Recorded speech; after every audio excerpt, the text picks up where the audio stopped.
What's up, everybody? Welcome back to 2nd Street. As Avengers Endgame grows closer to its release date at the theater, there's not a week that goes by without some sort of new plot leaks and fan theories, and today there is certainly no shortage of toy leaks, and that's what I'm going to be talking about in today's video.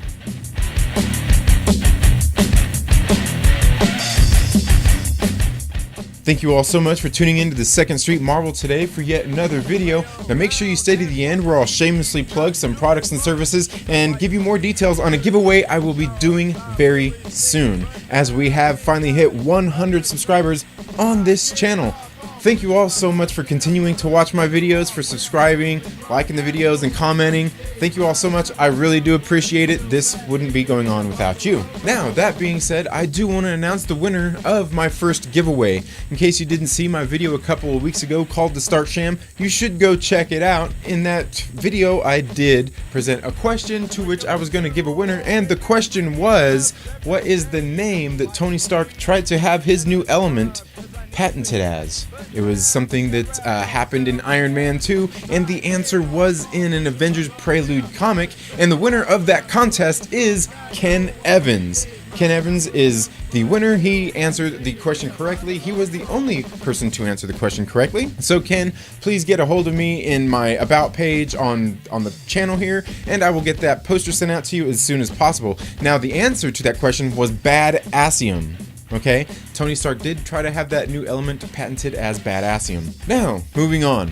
As I said, there are plenty of new toy leaks to talk about. I'm sure you all seen these things in your subscription feed last week. Everything from Lego Avengers, we got some hoodies, and there was even these new toys that happened to show up at this toy convention that was going on in New York City. Now, the one thing I wanted to say about all these toy leaks was, here at the 2nd Street Marvel, we don't ever call these toy leaks fake, as we believe they are real. Now, I have said in the past, it's possible for people to have toys made, and that's completely not out of the realm of possibility. But on these particular ones, I don't believe that. Like I said, anybody could have toys made, but we've had so many of them, and they're all pretty much the same.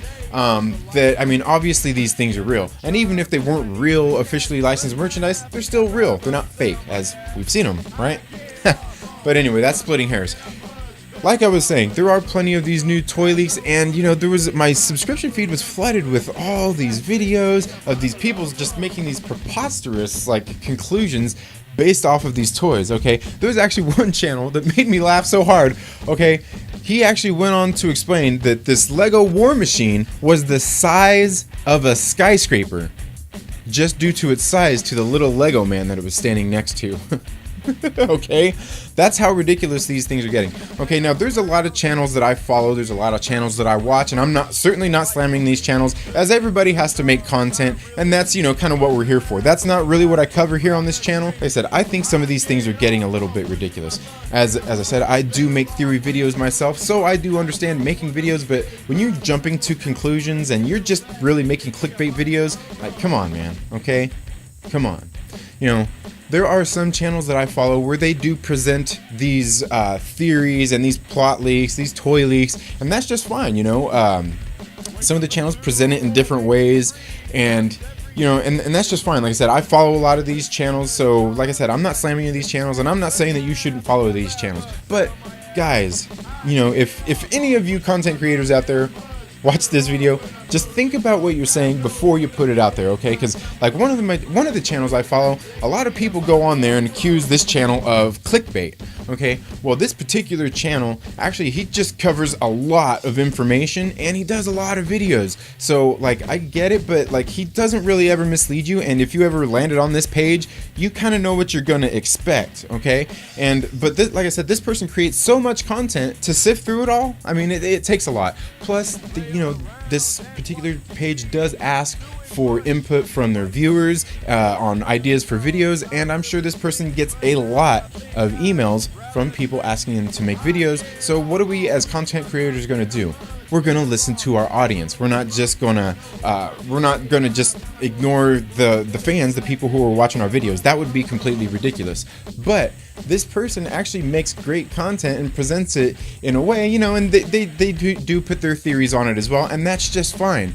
But a lot of people accuse this channel of clickbait. Okay, and this this channel isn't that bad about it, okay? This channel just makes a lot of videos. There are other channels, like I said, this one that I mentioned, where they were talking about this Avengers Lego leak, and this thing being the size of a skyscraper. That's just absolutely ridiculous. Then I've seen some others where they're talking about these new Spider-Man toys, that one of them happens to look like Spider-Man UK, and it very well could be. That's just fine. I'm not ruling that out. But when you're going so far as to tell me that we're going to get a Spider-Man UK in the Far From Home movie, I just find that's going a little bit far. I mean, you're jumping the gun here. For one, do we think that there is going to be a new Sony Spider-Man introduced into the MCU? I'm not saying it's out of the realm of possibility, but come on, man. Let's just think about some of these things before we put them out there and present them. Like I said, there is that War Machine armor. I think the War Machine armor is going to happen. It's probably going to be pretty big, comparable to the size of the Hulkbuster. We have these hoodies as well. People were talking about, and talking about the Quantum Realm suits and everything. We don't know that these are Quantum Realm suits, okay?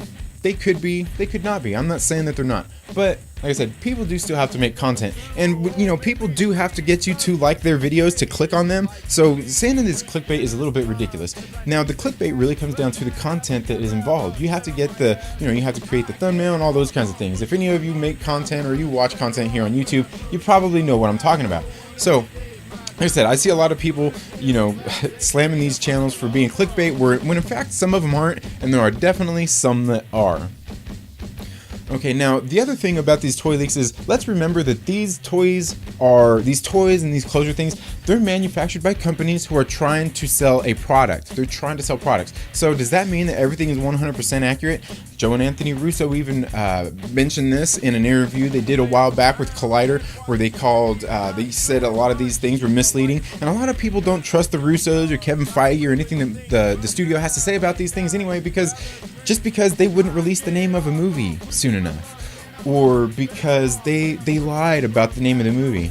Okay, these are the directors, the producers, the studio that are making the movie. It's not their job to spoil the movie. They don't want to spoil the movie for us. And in the first place, they did say after Infinity War released, they weren't going to release the title of Endgame. Basically, at the time it was just Avengers Infinity War Part 2. They said they weren't going to release the title until they felt that their general audience had all seen the movie. Till they felt that just about anybody who watches their films had seen it. And they probably felt that that time was clear back, well, not clear back, but in December. It does seem like so long ago now. But, a lot of people were chomping at the bit trying to get it. They felt like they were being trolled. When in fact, they specifically said when they were going to release it. They said they weren't going to release it until they thought everybody had seen their film.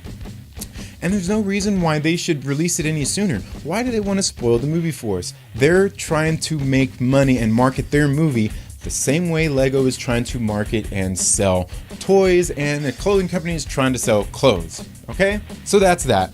I just think that it reached the height of ridiculous last week, as I seen several channels that I follow really just kind of presenting these theories in a really clickbaity way. And as I make this video, there are stories popping up on my feed about a new leak from Mark Ruffalo that was actually from an interview that was over a year ago almost, okay? So, these aren't new leaks. Most of these channels have covered this thing before. I get that they're trying to get new, more views and all that. We're all trying to get views. We're all trying to get our watch time, all those things. They're probably trying to stay monetized. But come on, man. Let's just take a step back and, okay, how about you just say this is, new theory based on this interview from Mark Ruffalo from over a year ago. Something a little more like that. Like I said, some of the channels I watch, when they present the information, they tell you hey, I'm covering this again because people are asking for it, or because there's new news we have extracted from this interview. So, a lot of them let you know up front. But like I said, I'm not trying to slam these channels. That's all I wanted to talk about today was, just some of these silly plot leaks and toy leaks and things like that. So that's all I really have for this video. Thank you all so much for watching. But before I let you all go, I do want to tell you all about the Mountain Man Nut and Fruit Company. The Mountain Man Nut and Fruit Company are the purveyors of fine nuts, dried fruits, chocolates, and candies. You can follow the link down in the description. One of my favorite products actually happens to be these right here. These are special mixed nuts, and as you can see, it's got honey roasted peanuts, toffee toasted peanuts, smoked almonds, toffee pecans. and cashews. This is a really good mix, one of my favorites. You can find that down in the description. Like I said, there's a link there, and as you can see, they do use clear bags. They do that for a reason, so you can see what you are getting. Also, while you're down there, make sure you check out Vigilantes for Children, where you can follow them on their social media pages, or you can even go to their store and buy a shirt, a hat, or anything like that, and show your support for their cause. Make sure you like this video, leave a comment. You have to leave a comment to get entered into this contest, and you can comment in any of my past videos or any of the videos upcoming till the end of February, when I will draw the winner for that giveaway. And that giveaway is for a digital copy of Sony's Venom. Thank you all so much for tuning into the 2nd Street Marvel today. If you haven't already, please make sure you're subscribed. Click the little bell so you get notifications anytime we have uploaded new content. If you like this video, give it a thumbs up. And also, while you're at it, make sure you share this video and any of my other videos with a friend and invite them to come hang out with us here on 2nd Street. Have a great day.